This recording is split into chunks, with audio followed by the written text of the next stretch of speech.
Our President, Excellencies, fellow parliamentarians, distinguished guests. Also, I want to welcome you to our autumn meeting here in Geneva today, and I'm sure that all of us, we are very happy to be here in Geneva today with you, and I would like to thank our Swiss Parliament and Mr. Andreas Aebi, the head of the Swiss delegation, for the great hospitality.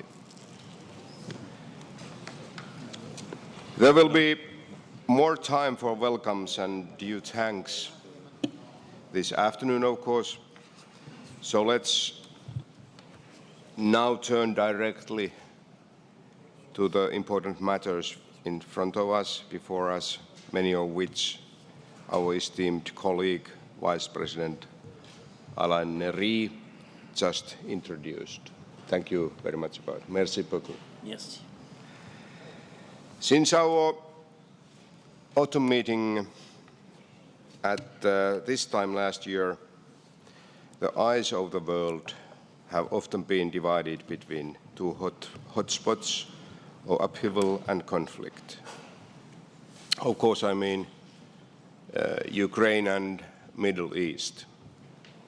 The OSCE and the Parliamentary Assembly have devoted every possible effort towards de-escalating the former crisis.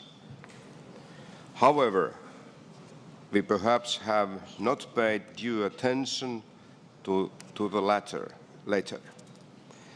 It is my sincere hope that this forum can help remedy that.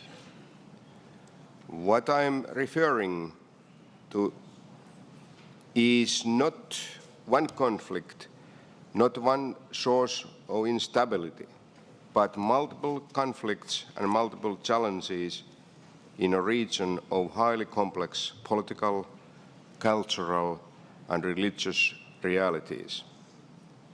These conflicts and challenges are not peripheral to the OSCE area.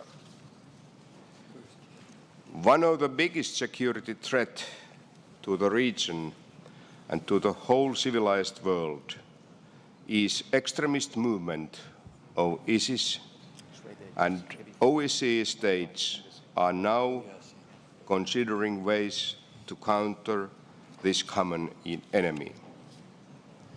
ISIS advance has only complicated the horrific conflict in Syria, which has become one of the greatest human tragedies in recent memory.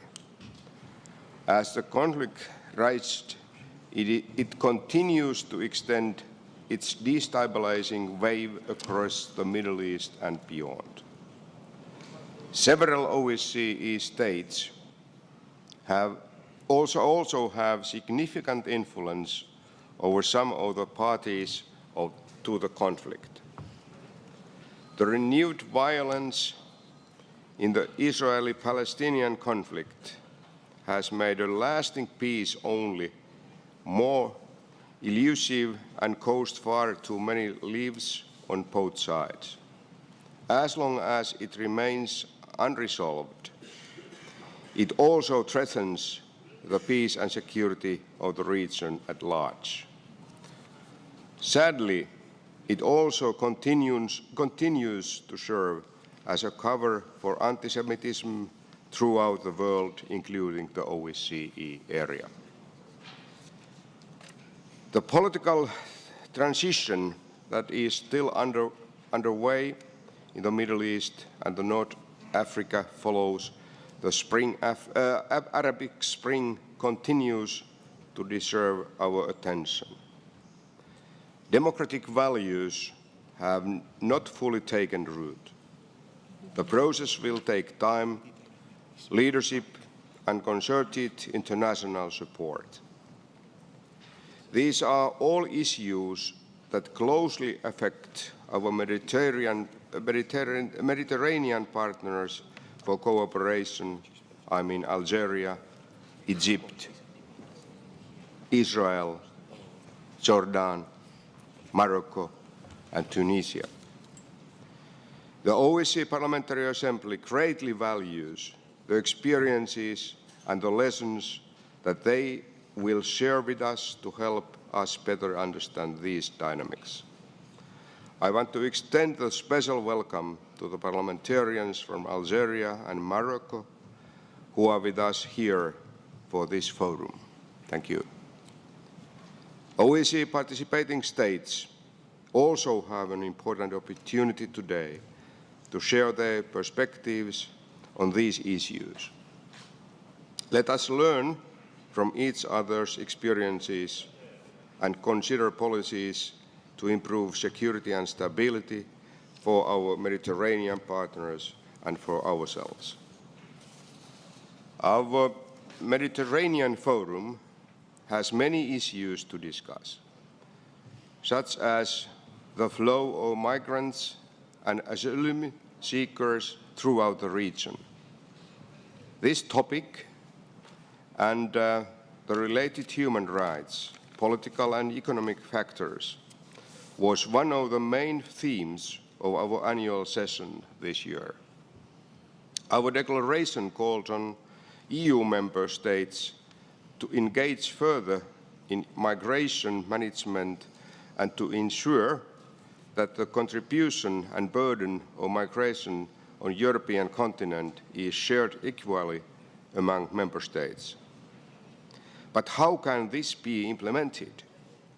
How can we work together to reduce the root causes of irregular migration?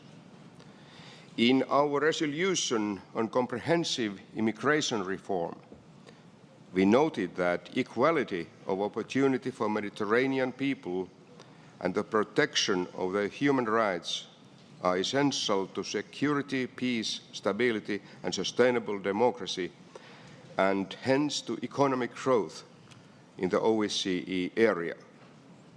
So we called on the OSCE states to reinforce dialogue with countries of origin and transit.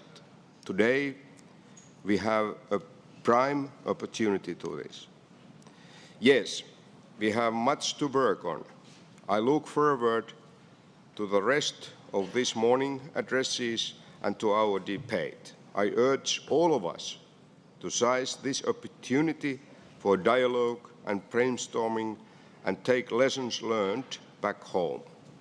So thank you very much indeed.